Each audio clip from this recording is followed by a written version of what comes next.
You stand at the edge of St. John's, Newfoundland, where fog rolls in thick and heavy, wrapping around the old streets like a secret nobody dares to name. From the harbour, your eyes climb toward the hill where Mount Cashel once loomed, a sprawling brick orphanage that for decades was said to be a sanctuary for boys without homes. To passers-by, it looked like safety iron gates, manicured grounds, and men in black robes who called themselves brothers. But if you listen closely, there's a different sound buried beneath the echoes of prayers, whispers of crying children, silenced too quickly, and a history that dared not speak its own name. Mount Cashel was not just an orphanage. It was a stage for one of Canada's most harrowing betrayals, a place where trust was weaponized and innocence was stolen. Tonight, you sit with that silence, the kind that lingers long after the building was torn down. Because the story is not about bricks and mortar, it's about the boys who carried its weight for life. Welcome, my friend, to 102 Hours. I'm glad you're here. Before we sink into the shadows of Mount Cashel's history, take a breath and get comfortable. If you're listening at night, let the rhythm of my voice carry you into the story like waves against the Newfoundland shore. Don't forget, you're new, tap that subscribe button so you never miss the darker corners of history we uncover here. Drop your location and your local time in the comments. Too, it's always a strange comfort to see where all of us night owls are listening from. Together, we create a quiet circle, and in that circle, we turn toward the orphanage on the hill. A place meant to protect children that instead became Canada's most haunting example of what happens when power, secrecy, and silence intertwine. The Mount Cashel Orphanage opened its doors in 1898, a proud institution run by the Christian Brothers of Ireland in Canada. To the Catholic community of Newfoundland, it was proof of charity, a home where orphans, neglected children, and boys from struggling families might find structure and opportunity. And in a way, structure was everywhere. Dormitories lined with beds, prayers scheduled like clockwork, chores that made the day hum in strict rhythm.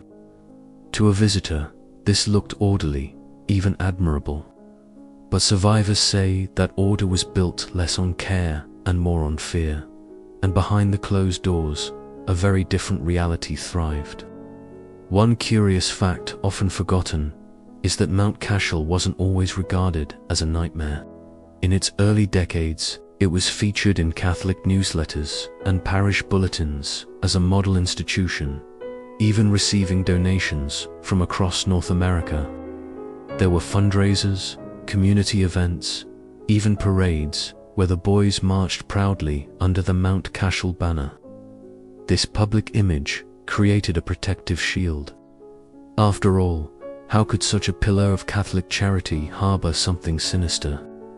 Investigators still question whether that shield was intentionally built by the church, or if society simply couldn't imagine evil lurking in a place stamped with religious approval. As the decades rolled on, the Christian Brothers became more than caretakers. They became gatekeepers of stories, memory, and even evidence. It's unsettling to imagine.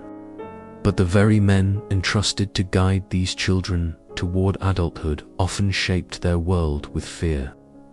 Survivors describe nights when footsteps in the hall meant more than just discipline. It meant a sudden dread, a loss of breath, a silence you couldn't break even if you tried. And here's where the paradox sharpens. In daylight, those same brothers might hand out sweets, teach math lessons, or lead the choir. To the public, they were men of sacrifice. To the boys, they could be tormentors wearing rosary beads. But even the most guarded walls cannot stop whispers from slipping through. As early as the 1950s, complaints began trickling into the community. Families suspected things, boys confided in each other, and parishioners wondered why certain brothers quietly disappeared from one post only to resurface at another. The whispers, however, never seemed to reach ears willing to act. Instead, they were drowned out by sermons about obedience, by a culture of shame, and by an institution that wielded immense power in Newfoundland society. If the church said the boys were troubled or making stories up, who would dare to contradict them?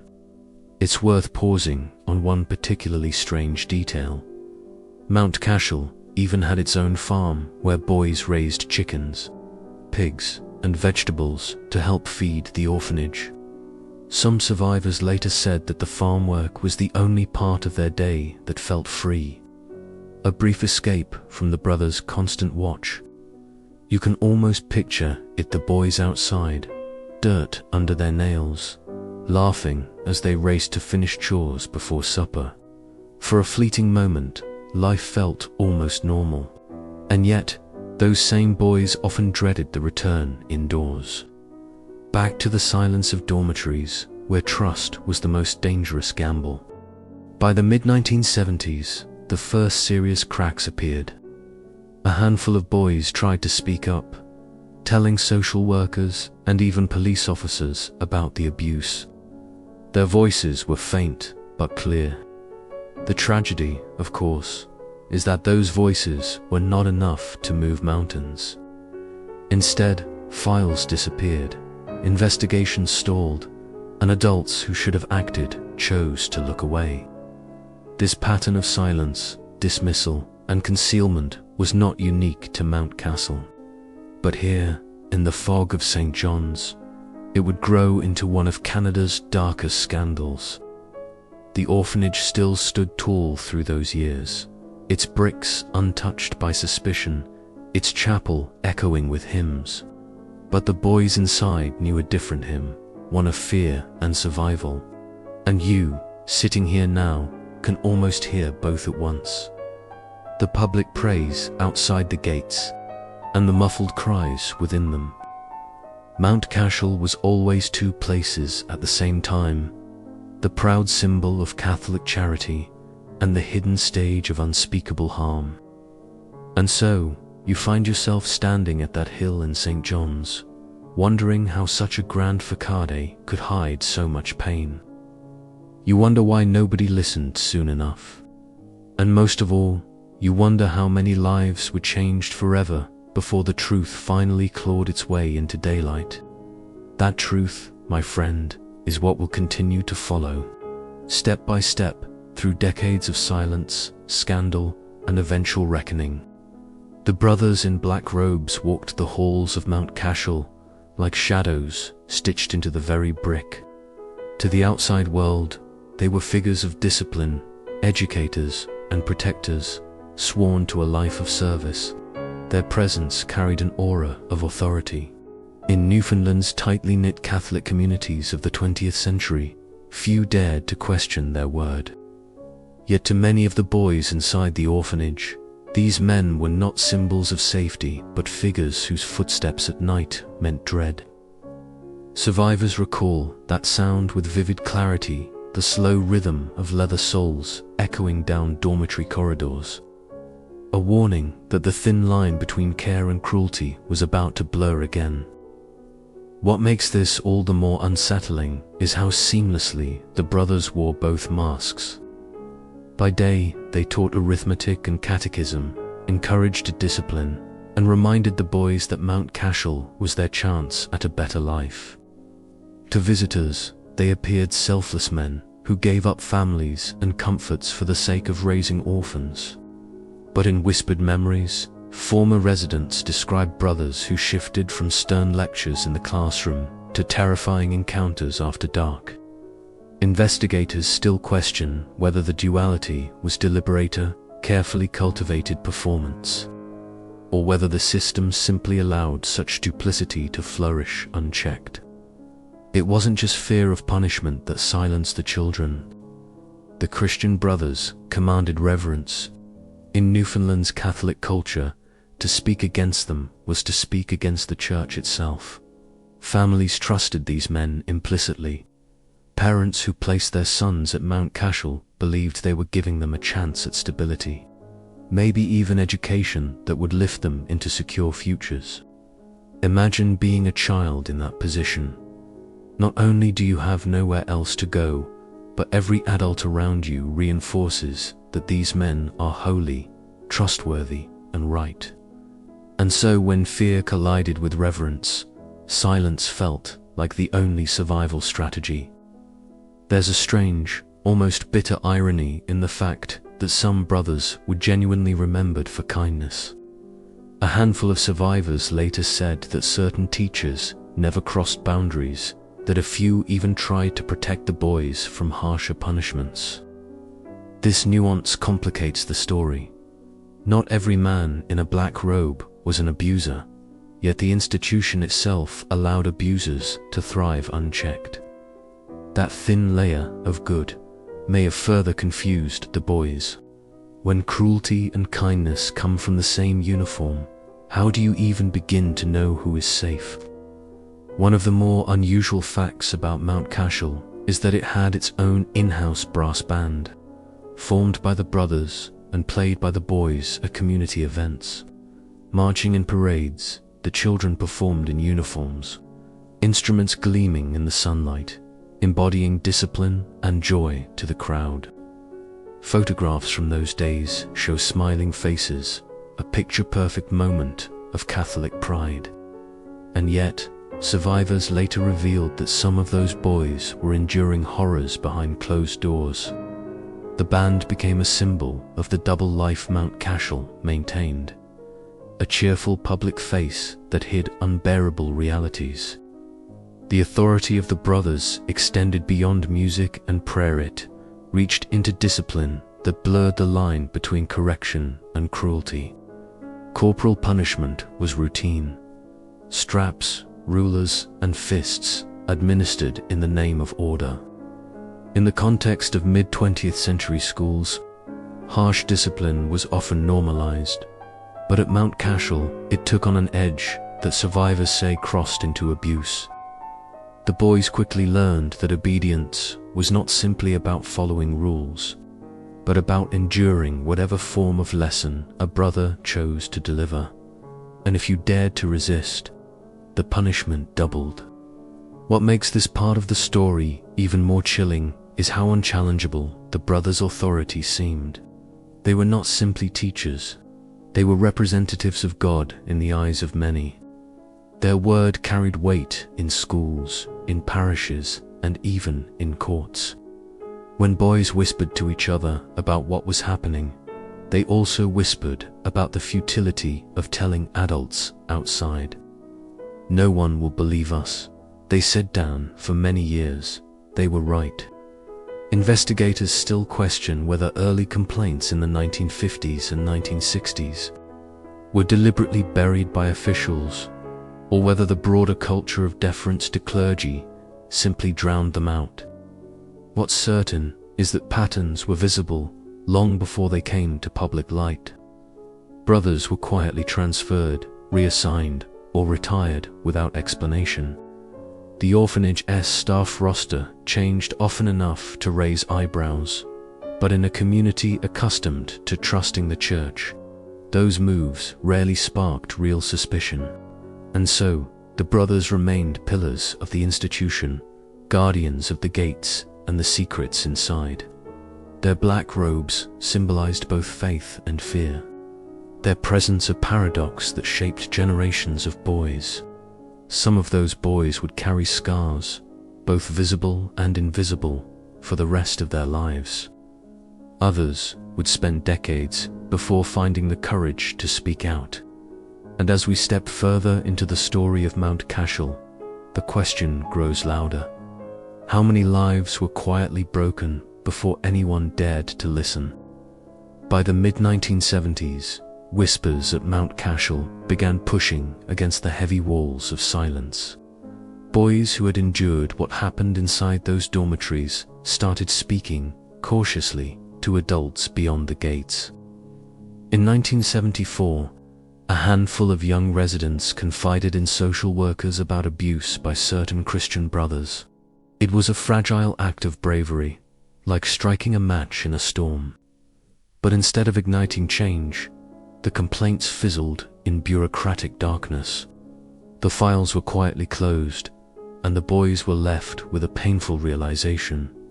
When you cry out and nothing happens, the silence feels even heavier than before. What makes this moment so heartbreaking is that it wasn't just one child.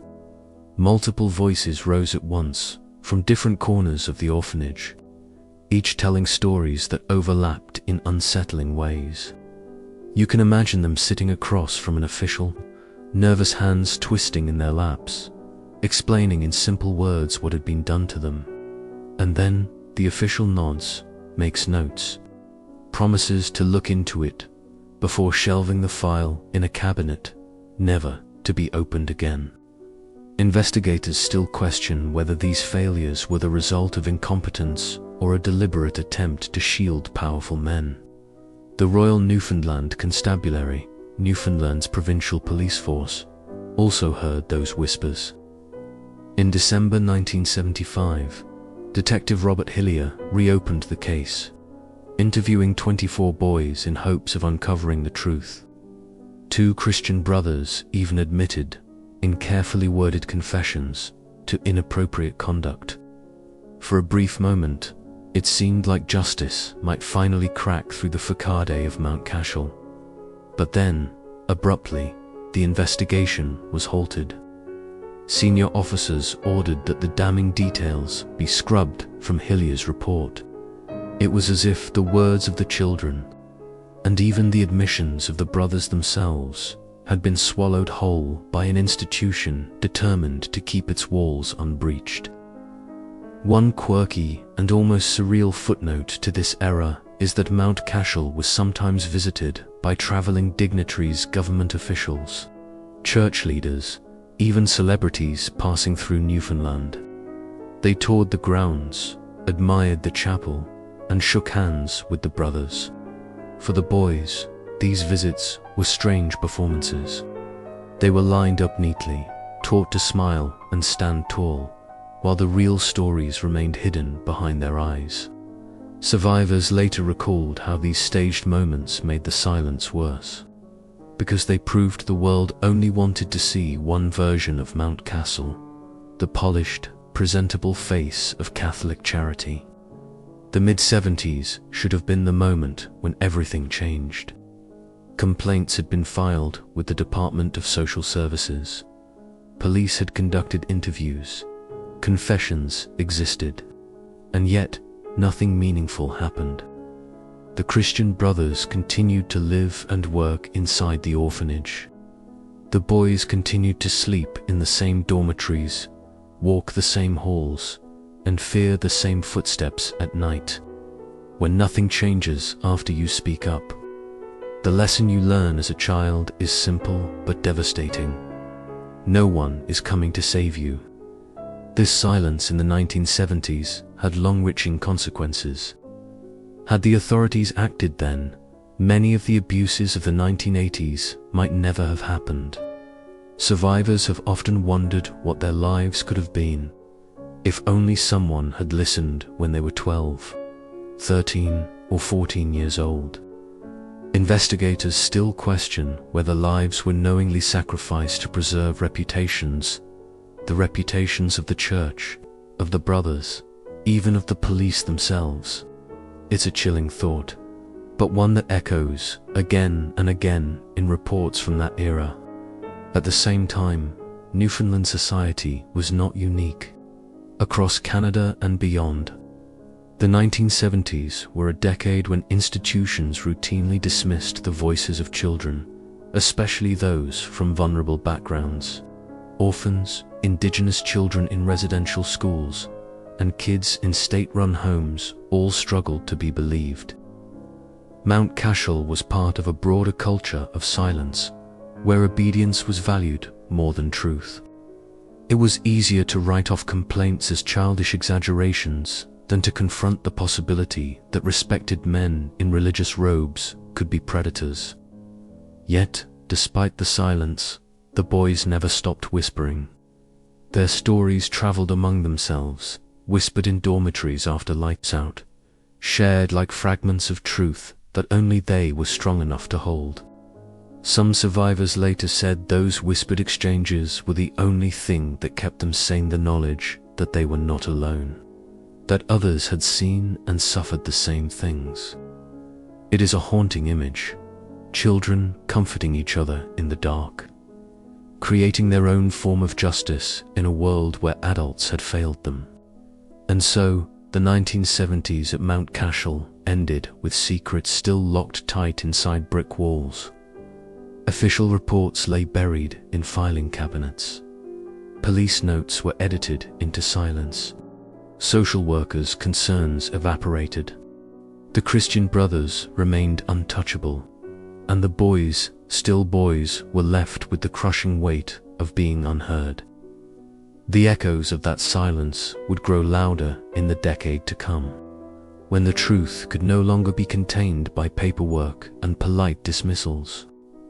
Behind the high brick walls of Mount Cashel, the rhythms of daily life looked, from the outside, like order and devotion. The boys woke to bells ringing at dawn, lined up for prayers, and moved in tight formation from meals to chores to classrooms. Discipline was everything. In photographs, they appeared tidy and solemn. Faces turned toward the brothers who lectured them about God, morality, and hard work. Yet survivors later revealed that this rigid routine served another purpose. It made fear seem normal. The order was a mask, and behind it lay a culture where cruelty was woven into the very fabric of daily life. Imagine walking the halls as a child. The air smells faintly of floor polish and boiled cabbage from the kitchen. Rosary beads clink as a brother passes by, robes swishing like a shadow across the floor. On the surface, it is quiet voices, folded hands, whispered prayers. But to the boys who lived it, that calm was never comfort. It was the calm of waiting for the next strap across the knuckles, the next humiliation in front of classmates, the next late-night footsteps that froze their breath in their chests. Mount Cashel was run with a discipline that went far beyond the norms of its time. Corporal punishment was considered acceptable in many schools during the mid-20th century. But here, survivors say, the line was crossed again and again. Boys were beaten with straps, rulers, or fists, not just for misbehavior, but sometimes for minor mistakes, dropping a dish, forgetting a prayer, or simply looking the wrong way. Investigators still question whether the cruelty was a means of control or an expression of something darker that thrived in secrecy. One peculiar detail stands out in memories. The brothers maintained meticulous schedules for the boys' chores. Every broom sweep, every polished shoe, every bed made with sharp corners was logged as if perfection could redeem their reputations. Visitors touring the orphanage were shown spotless dormitories, shiny brass doorknobs, and neatly stacked linens. It was meant to impress donors and church officials. Survivors often said the cleanliness was ironic, because behind that spotless veneer, the environment was anything but pure. Beyond the routine and punishments, there was the ever-present culture of silence.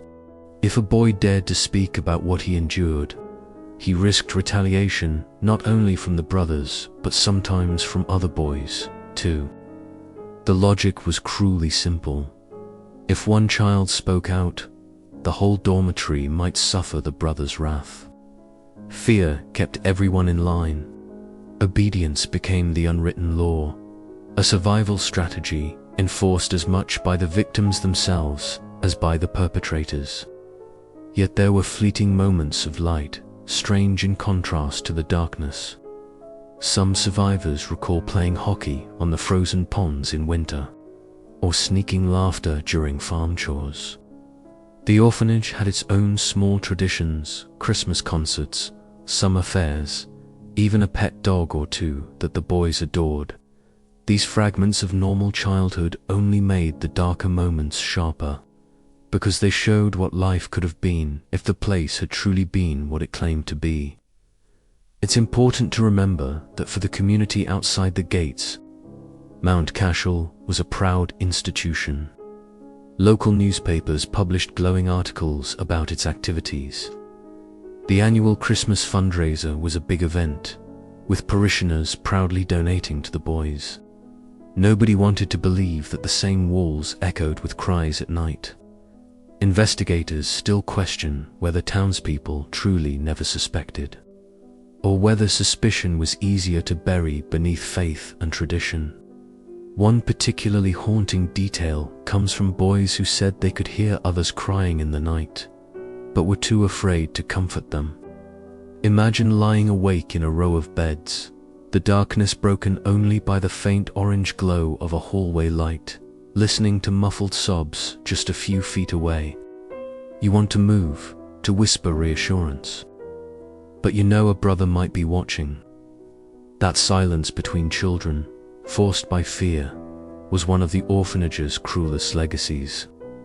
The paradox of Mount Cashel is that the more orderly it appeared on the outside, the more chaotic it felt on the inside.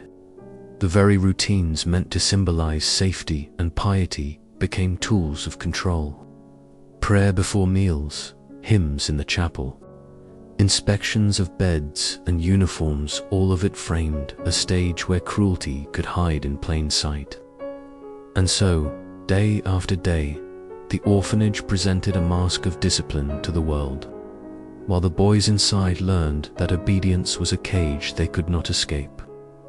By the late 1970s, the culture of silence was so deeply entrenched that even whispers of truth could not shake it. But silence, like pressure in a sealed pipe, has a limit. Beneath the daily prayers and spotless floors, the weight of unspoken pain was building, and sooner or later, the cracks would begin to show. By 1982, nearly a decade after those first brave complaints had been ignored, the silence around Mount Cashel began to fracture. The Royal Newfoundland Constabulary reopened its investigation, this time with a little more persistence. And one brother, in particular, David Burton, was finally brought before a judge. To the boys who had whispered their truths for years, this seemed like the beginning of long overdue justice. For the first time, the shield around the orphanage cracked, and a shaft of light slipped through. Brother Burton was charged with indecent assault, and the case unfolded with quiet but unmistakable weight. Survivors recall the surreal nature of it all. Watching a man in robes, a man they had once been told represented God, now standing in a courtroom as a criminal defendant. When the verdict came conviction, it seemed as though Mount Cashel's secrets were finally too large to ignore. And yet, the sentence was painfully slight. 4 months in jail, followed by 3 years probation. For the children who had suffered, that punishment felt almost laughable compared to the magnitude of harm. Investigators still question whether that leniency reflected society's unwillingness at the time to truly confront crimes committed by clergy and religious orders. The case drew modest headlines but quickly faded. There was no sweeping review, no immediate push to investigate whether Burton's actions were part of a larger pattern. The system treated him as one bad apple, a lone aberration in an otherwise respected order. That framing, of course, protected the institution, but it also left other brothers unexamined. Survivors often describe this as a second betrayal, justice dangled before them, then snatched away by a narrative that downplayed their suffering. One odd, almost forgotten tidbit is that during the same year, 1982, Newfoundland was preparing for the arrival of Pope John Paul II, whose 1984 Canadian visit would be a major event. Catholic institutions across the province were sprucing themselves up, polishing reputations, and preparing for international attention. Against that backdrop, The Mount Cashel scandal was the last thing church officials wanted aired too loudly. Some survivors believe that broader context contributed to how quietly Burton's conviction was handled. Just one small story, hushed beneath the grandeur of global faith celebrations. Inside the orphanage, life continued much as it had. The boys were still expected to follow routines of prayer, chores, and schoolwork. The conviction of one brother did not dismantle the culture of fear. If anything, it reminded the children of how little power they truly had. After all, even when one of their abusers was caught, the punishment hardly matched the crime, and the rest of the institution carried on untouched.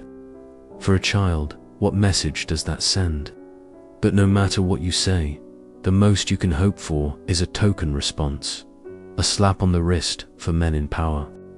Yet Burton's conviction did plant a seed, even if quietly. For the first time, the courts had confirmed what survivors had always known, that the abuse at Mount Cashel was not imagined.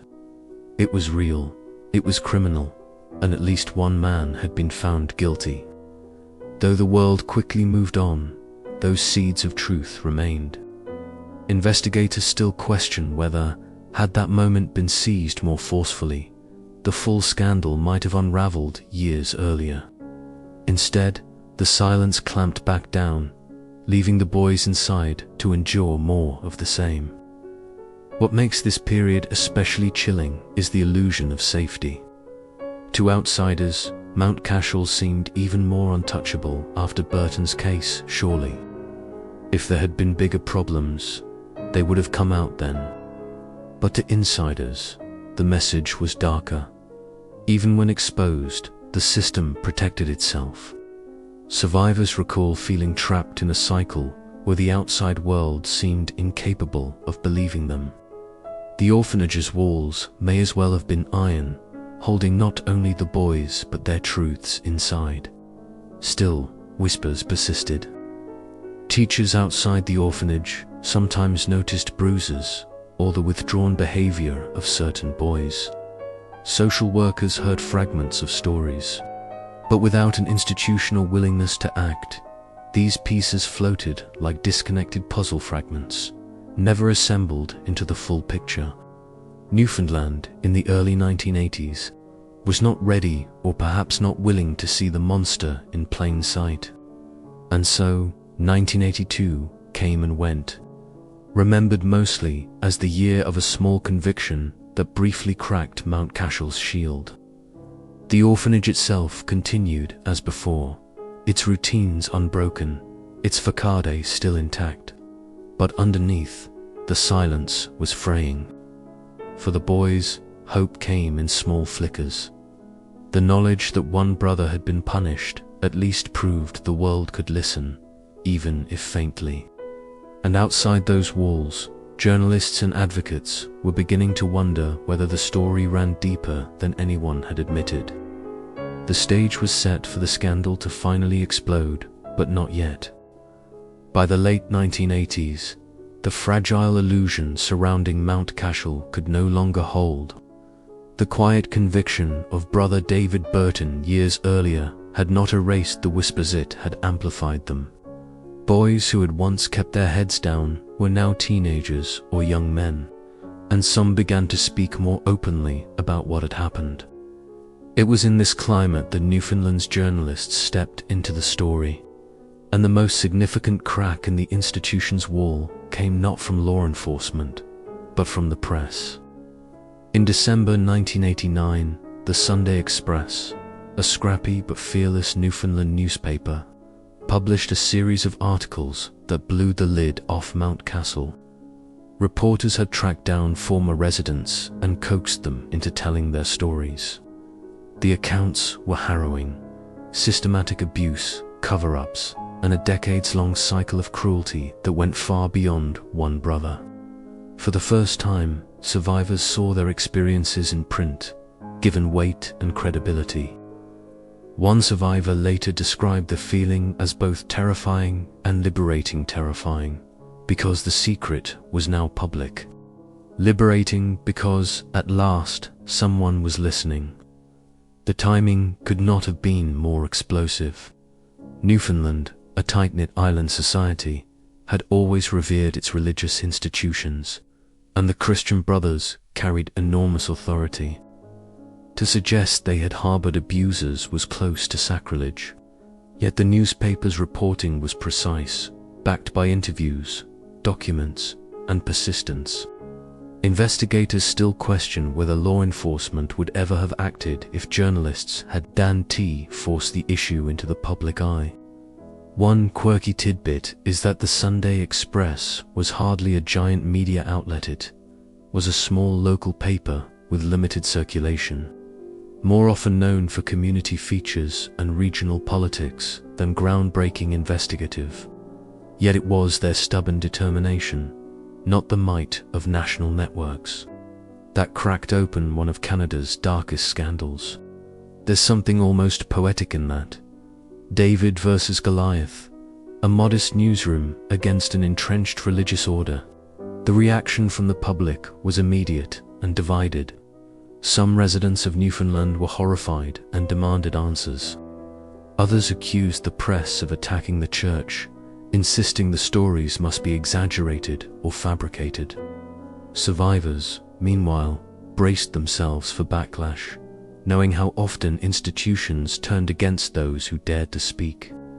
The initial weeks after the Sunday Express reports were tense, with debates filling radio shows, town halls, and even kitchen tables. Soon, the national press picked up the story, and the scandal that had once been a local whisper became front-page news across Canada. The scale of the allegations shocked readers who had never heard of Mount Cashel, and suddenly Newfoundland found itself the epicenter of a national reckoning. For many Canadians, this was their first glimpse into how deep institutional cover-ups of abuse could run inside religious organizations. Law enforcement, under public pressure, finally moved to reopen investigations with seriousness. Files that had gathered dust were re-examined, new statements were taken, and more brothers were quietly shuffled out of the orphanage. The sheer scale of it all began to dawn on outsiders. This wasn't just one or two bad actors, but a systemic pattern that had been hidden for decades. Still, even in this moment of revelation, resistance remained. The Christian Brothers and some church officials sought to discredit the press, arguing the reporting was unfair or sensationalized. Yet the stories kept coming, survivors kept speaking, and the tide was turning. Newfoundland's government faced questions about why earlier complaints had been ignored, why investigations had been dropped, and whether state officials had quietly cooperated in burying the truth. For survivors, the late 1980s were a strange mixture of pain and validation. To hear one's trauma discussed on the nightly news was surreal, even destabilizing. Yet many also felt an unexpected solidarity. No longer were they alone in their memories. They were part of a broader pattern, and the world was finally forced to acknowledge it. One man later said he didn't sleep the night the first article appeared. Instead, he sat at his kitchen table, staring at the newspaper, whispering to himself, "It's real. They can't deny it now." That moment when a small newspaper cracked the silence marks, a turning point in Canadian history. It transformed Mount Cashel from a local shame into a national scandal, and set the stage for inquiries, trials, and eventually a re-examination of how society confronts abuse within powerful institutions. Investigators still question whether things might have unfolded differently if the Sunday Express had taken that risk. Would the survivors still be waiting for justice in silence today? When the scandal at Mount Cashel exploded into national headlines, Newfoundland's provincial government could no longer sit on the sidelines. The wave of public outrage demanded answers, and politicians, many of whom had long enjoyed close ties with church leaders, found themselves in a deeply uncomfortable position. The decision was made to launch a Royal Commission of Inquiry, a formal investigation that would probe not only what happened inside the orphanage, but also how the justice system, police and church officials had responded to decades of allegations. In June 1989, Justice Samuel Hughes was appointed to lead what became known as the Hughes Inquiry. The choice of Hughes, a judge from Ontario rather than Newfoundland, was deliberate. Leaders hoped that bringing in an outsider would avoid local conflicts of interest. The inquiry began hearings in 1989 and stretched into the early 1990s, ultimately producing thousands of pages of testimony and documents. Survivors were called to the stand, some facing their abusers in the same room for the first time since childhood. Their voices, steady or trembling, painted a devastating picture of what life inside Mount Cashel had truly been like. The commission didn't stop at the abuse itself. It also exposed how systemic failures had allowed it to continue unchecked. Police had received complaints but failed to act. Crown prosecutors had reviewed files but quietly shelved them. Even government ministers were implicated in decisions to delay or minimize investigations. The cover-up, the inquiry found, was not just about the brothers protecting their own. It was about powerful institutions, the church, the state, and the police choosing to preserve reputations over protecting children. Investigators still question whether the political will to hold the church accountable would ever have emerged without that commission forcing testimony into the open. One strikingly quirky moment from the inquiry came when survivors described a punishment ritual known as the belt. It wasn't just corporal punishment, it was a spectacle, with boys lined up to watch others beaten as a form of humiliation. Such details shocked the public, not only because of the cruelty, but because they illustrated how normalized violence had been in the daily culture of Mount Cashel. What some insiders had once defended as discipline was revealed to be a mechanism of terror. The hearings were broadcast on radio and reported daily in newspapers, transforming private pain into public knowledge. Ordinary citizens who had once dismissed the scandal as just rumors were now hearing survivor after survivor recount eerily similar stories. The inquiry revealed that the abuse wasn't rare, nor was it the work of a lone redditor. It was systematic, and the failure to stop it stretched across decades. Politicians scrambled to manage the fallout. For the first time, Newfoundland's government faced serious questions about accountability. Why had ministers been briefed but failed to intervene? Why had files gone missing from police archives? And perhaps most damning, why had earlier attempts to investigate been actively suppressed?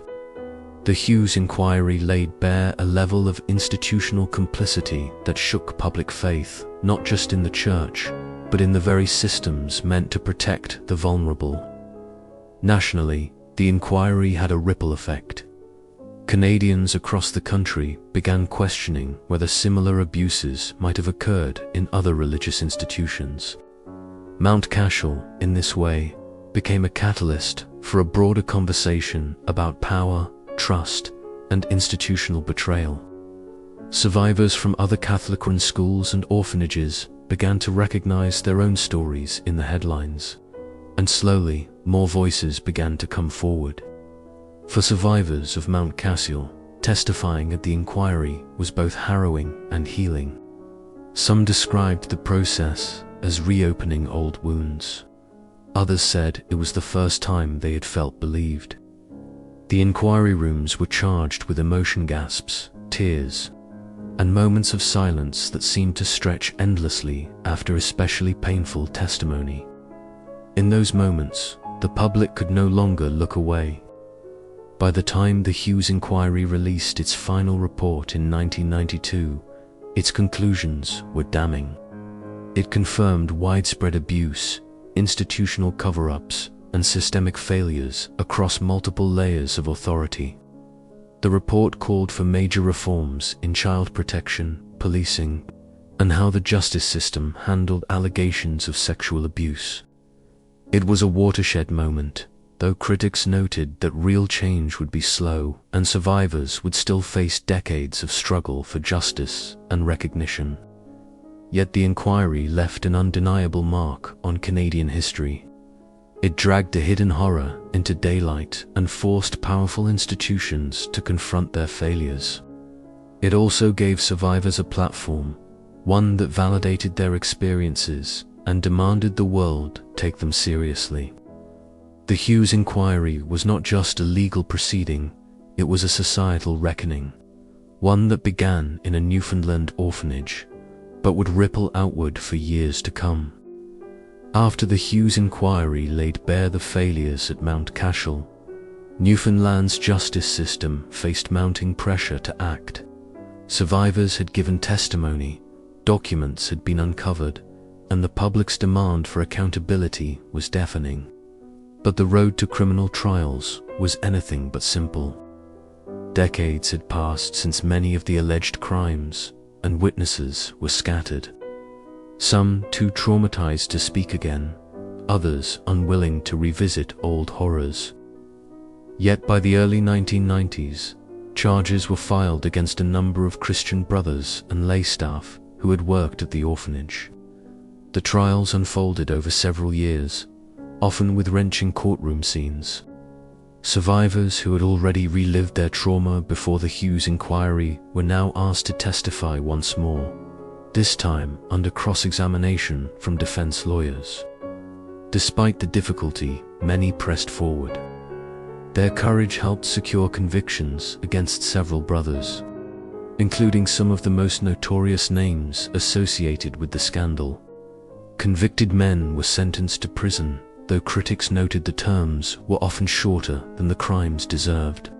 Still, for survivors, seeing their abusers led away in handcuffs was a powerful moment, something many had once believed impossible.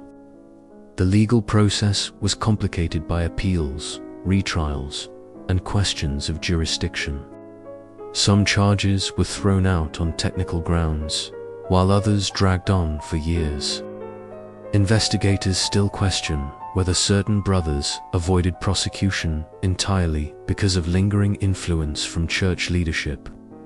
The drawn-out nature of the trials frustrated survivors who saw justice as painfully slow, sometimes halting altogether. Yet each conviction chipped away at the once impenetrable shield of clerical authority. One of the more unusual aspects of the Mount Cashel prosecutions involved extradition. Several brothers had been transferred abroad over the years, raising the question of whether they could be brought back to face charges in Canada. In some cases, international cooperation led to successful prosecutions. In others, legal wrangling delayed or prevented justice. This highlighted how the abuse at Mount Cashel was not just a local failure, but part of a wider pattern of moving clergy across borders whenever trouble arose. The public followed these trials closely, with media coverage making front-page news across Newfoundland and Canada. Each guilty verdict brought both relief and renewed anger. Relief, because survivors were finally being believed in a court of law. Anger, because many asked why it had taken so long. By the 1990s, it was clear that the Mount Cashel scandal was more than a crime story. It was a test of how a society confronts betrayal by its most trusted institutions. Not all outcomes satisfied survivors. Some trials ended in acquittals, leaving victims feeling dismissed all over again. Others saw lenient sentences that seemed out of step with the severity of the crimes. Even so, the fact that cases were being tried at all marked a turning point. Just a decade earlier, the idea of Christian brothers facing criminal charges would have been unthinkable. Now, courts were forced to reckon with evidence of abuse, cover-ups, and systemic betrayal. A particularly telling detail that emerged during one trial was that the Christian brothers had kept internal records of disciplinary actions.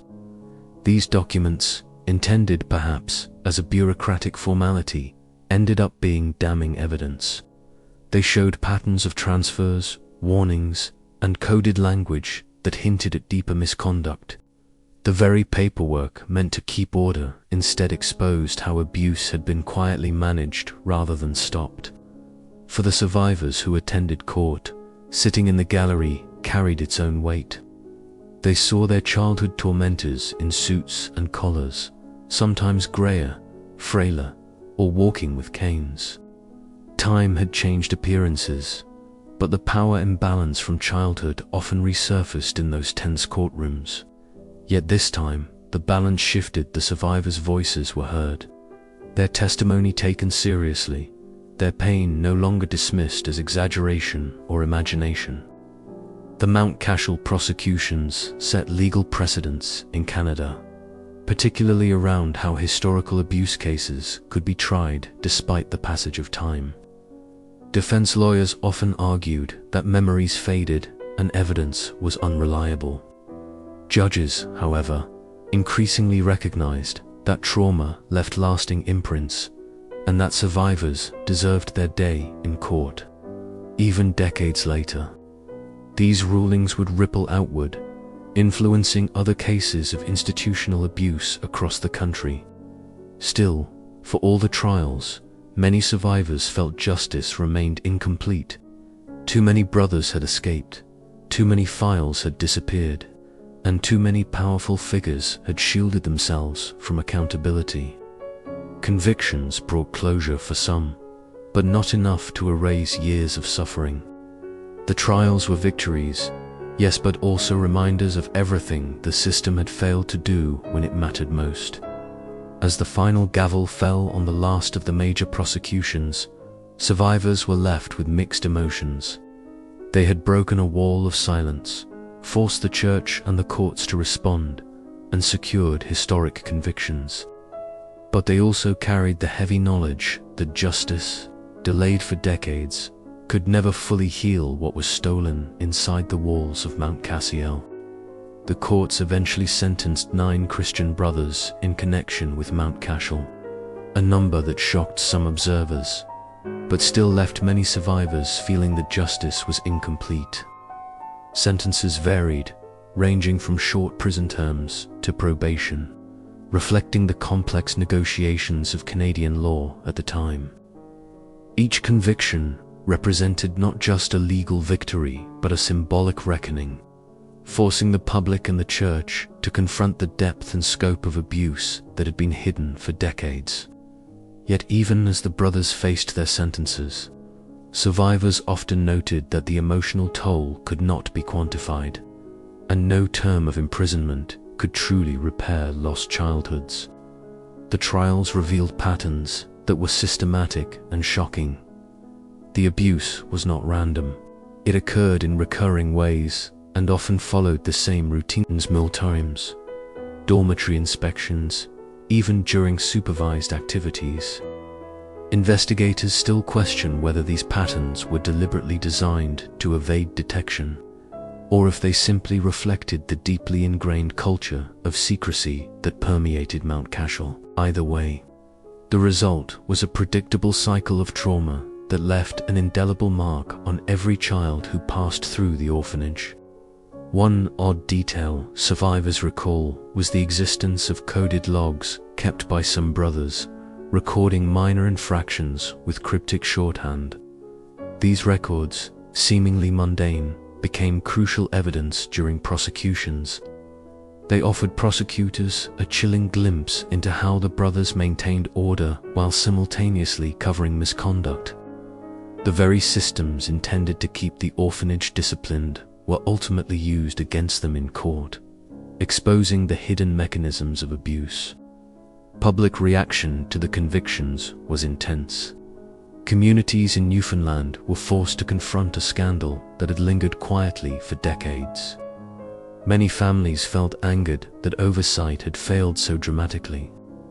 Church officials, meanwhile, struggled to manage both the legal consequences and the public relations fallout, often framing their responses in cautious, measured language that acknowledged wrongdoing without fully embracing accountability. Survivors found themselves navigating not only personal trauma but also public scrutiny as their stories became emblematic of institutional failure. Legal proceedings also prompted reflection on how institutional trust had been weaponized. The Christian Brothers had been entrusted with the care of vulnerable children, and they had exploited that authority. Courts and commissions highlighted the degree to which religious and civil systems had failed these children, allowing decades of abuse to continue unimpeded. Investigators still question whether such failures could have been prevented with more stringent oversight, or whether cultural deference to clergy made the abuse inevitable. One striking aspect of the trials was how survivors displayed remarkable courage, facing abusers in court, recounting years-old trauma, and enduring the intense cross-examination required a fortitude few could imagine. Their testimony not only secured convictions, but also educated the public about the human cost of institutional neglect and secrecy. The legal victories, however partial, marked a turning point in recognizing the voices of victims over the reputations of powerful organizations. The trials also illuminated systemic complicity beyond the orphanage. Police officers, social workers, and government officials who had ignored complaints or mishandled investigations were scrutinized, though few faced legal consequences. The inquiry's findings highlighted how layered the failures were and how institutions, religious, civil, and legal, could inadvertently perpetuate abuse when self-preservation took precedence over protecting children. Survivors who attended court often remarked on the surreal juxtaposition of time. Some abusers had aged decades since committing their crimes, now frail or diminished, while survivors carried scars both physical and emotional that had endured far longer. Investigators still question whether the visual disparity between aging perpetrators and enduring trauma influenced sentencing or public perception. Yet it undeniably underscored the enduring cost of institutional abuse. In parallel with the prosecutions, Mount Cashel itself was being dismantled. The building, a looming symbol of broken trust and secrecy, was closed in 1990 and demolished 2 years later. Bricks and mortar were reduced to rubble, yet the psychological impact on survivors remained. No physical act could erase memories, restore stolen childhoods, or undo decades of institutional betrayal. The demolition, though symbolically significant, was merely a prelude to the ongoing struggle for recognition and reparations. Even after sentences were served, the legacy of Mount Cashel persisted. Survivors faced lifelong challenges, including mental health struggles, difficulty forming relationships, and a persistent sense of betrayal. The trials, though landmark in legal terms, highlighted that criminal convictions are only one part of justice. Emotional, social, and systemic reparations were still needed to truly address the damage done. The Mount Cashel prosecutions, therefore, became a touchstone in Canada for understanding how law can intersect with trauma, how institutions can fail, and how survivors must navigate a complex landscape of partial justice. In the aftermath of the Mount Cashel trials, attention turned toward restitution and reconciliation. Survivors, many of whom had endured decades of trauma, began pursuing civil lawsuits against the Christian Brothers and associated institutions. The goal was not just financial compensation, but acknowledgement, formal recognition that their suffering had been real, systemic, and avoidable. The legal process was painstaking, with lawsuits sometimes taking years to resolve, but each settlement carried symbolic weight, affirming that the world could no longer ignore what had happened behind the orphanage's walls. By the mid-1990s, a series of settlements had been negotiated. Individual survivors received financial compensation, though amounts varied widely depending on age, duration of abuse, and evidence available. While money could never undo the past, these settlements allowed some survivors to reclaim a measure of control over their lives. Investigators still question whether all victims received equitable treatment, or whether some were left out due to technicalities, lost records, or the limited capacity of the Church to settle claims. One unusual aspect of these settlements was the requirement for formal statements of apology. The Christian Brothers and affiliated institutions were asked to acknowledge wrongdoing publicly, and in some cases, survivors read their statements aloud. The act of being heard, of having abusers admit responsibility, was often as important as financial compensation. Survivors described a mix of relief, anger, and disbelief, complex emotional cocktail that underscored just how long the wounds had remained open. The Mount Cashel scandal also had profound effects on public policy in Canada. Child protection laws were re-examined, and oversight mechanisms were strengthened. Government agencies implemented stricter reporting requirements for suspected abuse, and training programs were developed for social workers to better recognize signs of trauma. Investigators still question whether these changes would have occurred as swiftly without Mount Cashel, highlighting the orphanage as a turning point in child protection history. A curious and humanizing detail from this period involves survivor support networks. Many survivors, after years of isolation and shame, began connecting with one another. Letters were exchanged, gatherings arranged, and peer support groups formed. These networks became lifelines, allowing survivors to share coping strategies, provide emotional reinforcement, and advocate collectively for justice.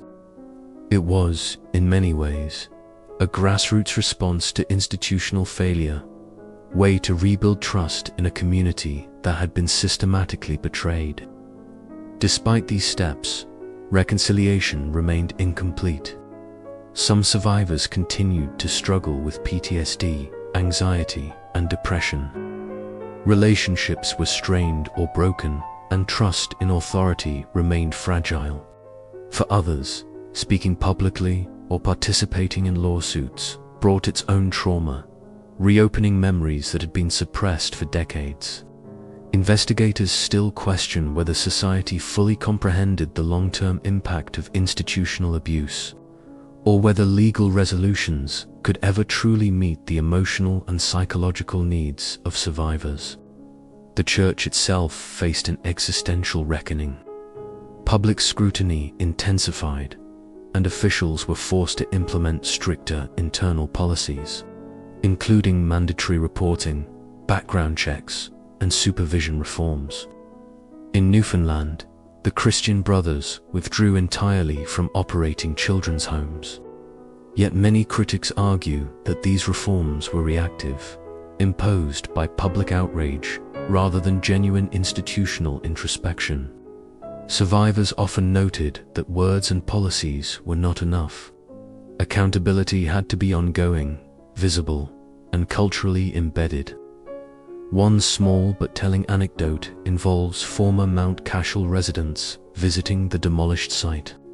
Some returned to the empty lot where the orphanage once stood, reflecting quietly on childhoods interrupted. For many, it was not just a visit, but a ritual, a way of acknowledging that while the walls were gone, memories remained. Investigators still question whether the physical destruction of the orphanage helped survivors psychologically, or whether it was merely a symbolic gesture unable to heal deep wounds. Even decades later, Mount Cashel remains a case study in institutional failure and resilience. Academic papers, documentaries, and public forums analyze the scandal. OFTEN, highlighting how systemic silence, abuse of power, and societal deference combined to perpetuate suffering. Survivors continue to educate, advocate, and serve as living testaments to both the horrors endured and the courage required to survive.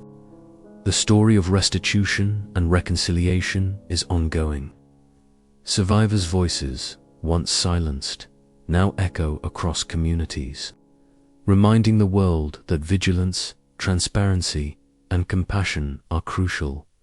Mount Cashel is no longer a hidden secret. It is a cautionary tale, a historical marker, and a moral imperative for those entrusted with the care of children.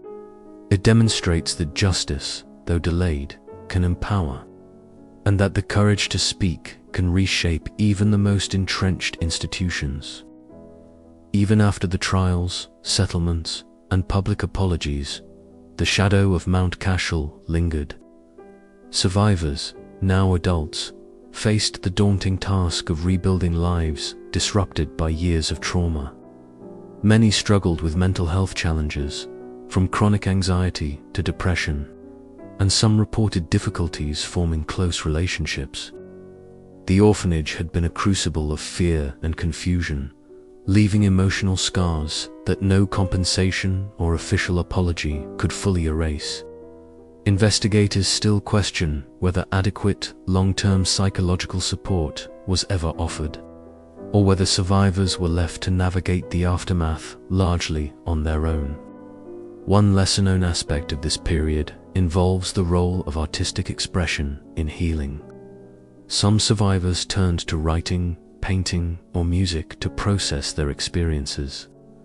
Art therapy and creative workshops became avenues for confronting pain and reclaiming personal narratives. It's a small, almost poetic counterpoint to the chaos of the past. Children whose voices were once silenced found new ways to speak, communicate, and even inspire others. These creative outlets were more than hobbies. They were lifelines in the struggle to transform trauma into resilience. The broader social impact of Mount Cashel became increasingly evident.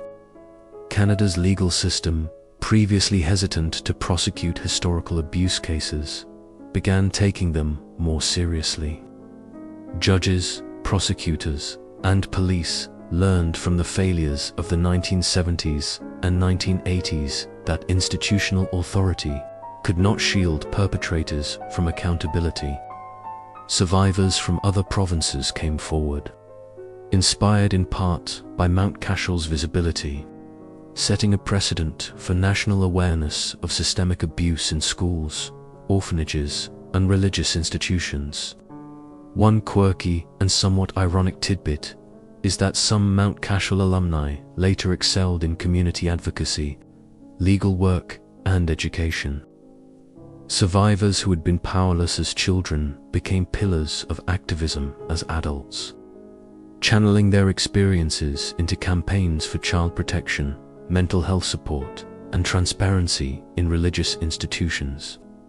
It's a reminder that even amid profound suffering, human resilience can produce unexpected forms of strength and leadership. The Church, meanwhile, remained under scrutiny. Reports, documentaries, and public discourse pressed religious organizations to implement stricter safeguarding policies. Newfoundland itself faced continuing questions about institutional accountability and the lingering influence of the Church in public life.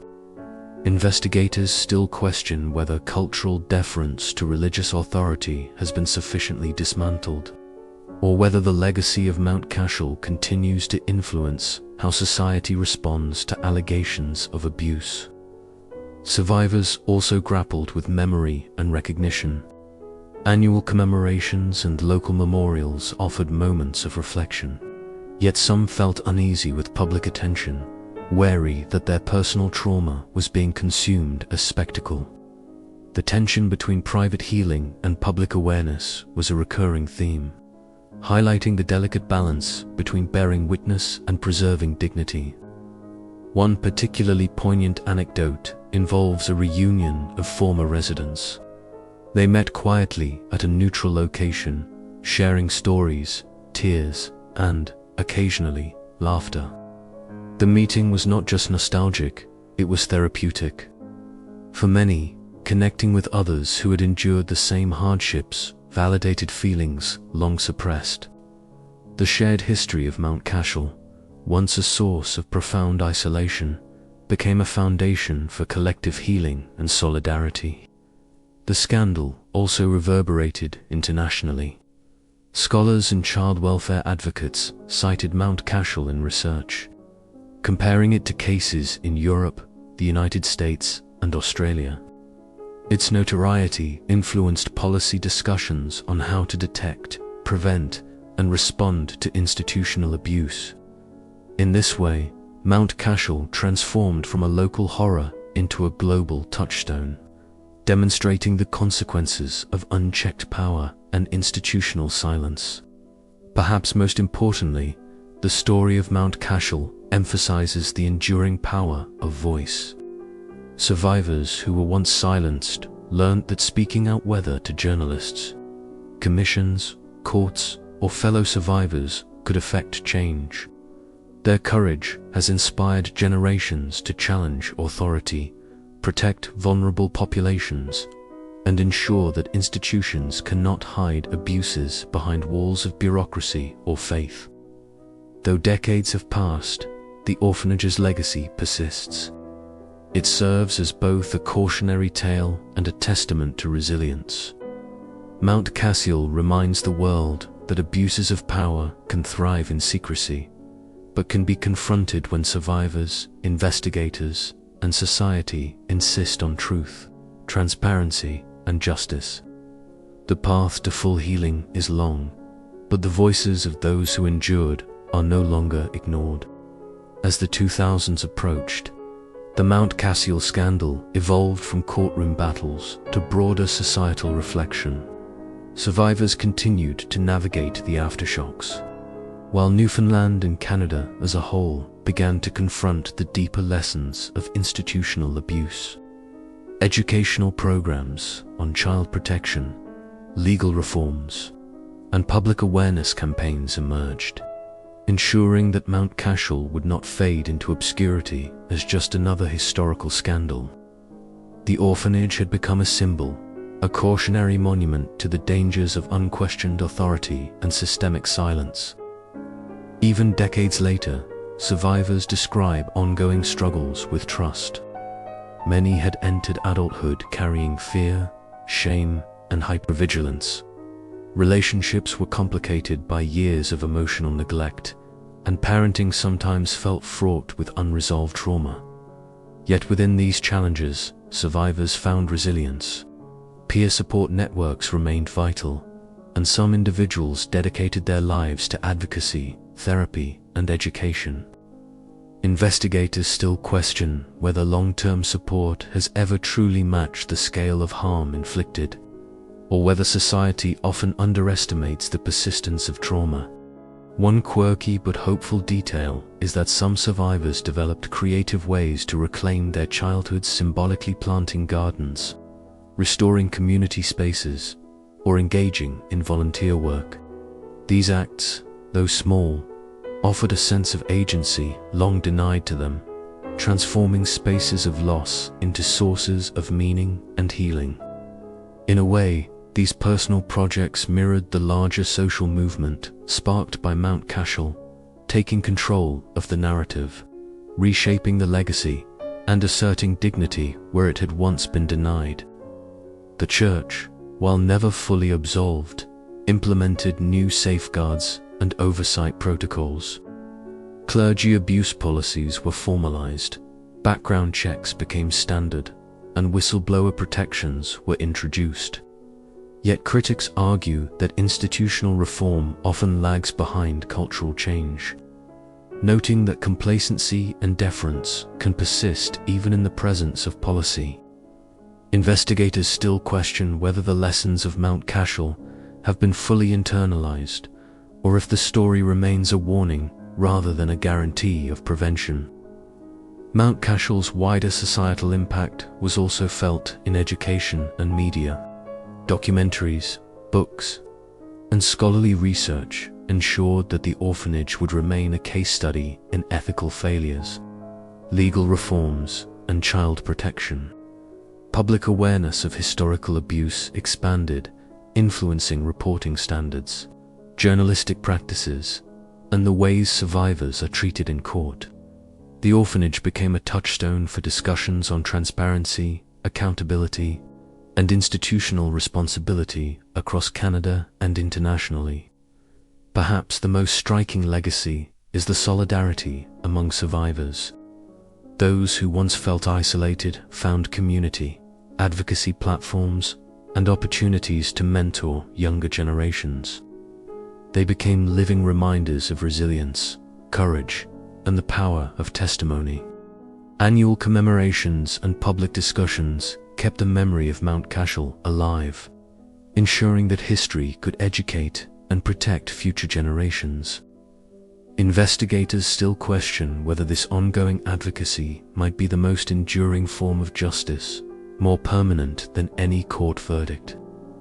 The story of Mount Cashel also continues to challenge societal assumptions about morality and authority. It exposed how easily institutions, no matter how respected, can betray those who trust them most. It reminds us that vigilance, accountability, and compassion are necessary at every level. In government, law enforcement, religious organizations, and communities. And perhaps most importantly, it underscores the need to believe children, to protect the vulnerable, and to confront uncomfortable truths without delay. For survivors, Mount Cashel is both a source of pain and a marker of strength.